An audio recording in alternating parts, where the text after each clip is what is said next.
hayo va hijolatchanlik. Mana ikkita sifat. Hayo bu fazilat, hijolatchanlik bu nuqson. Hayo va hijolatchanlik. Buni o'rtasidagi farqni bilib olishlik kerak bo'ladi. Kishida hayo bo'lsa, yana o'zidan kattalarni hurmat qiladi. Hayo musulmon kishini gunoh ishlar, xunuk ishlarni qilishidan to'sadi. Yosh kattalarni behurmat qilishidan to'sadi. Har bir haq egasini haqqini ado etishlikka undaydi hayo.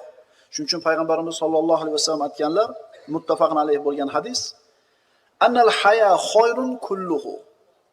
Albatta hayo, uning hammasi yaxshilik.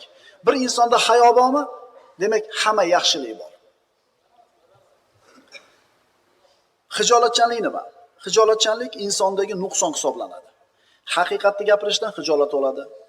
Haqqini talab qilishdan hijolat bo'laveradi. Mazlum bo'lib turib ham indamay turaveradi. Bu kasal birodarlar.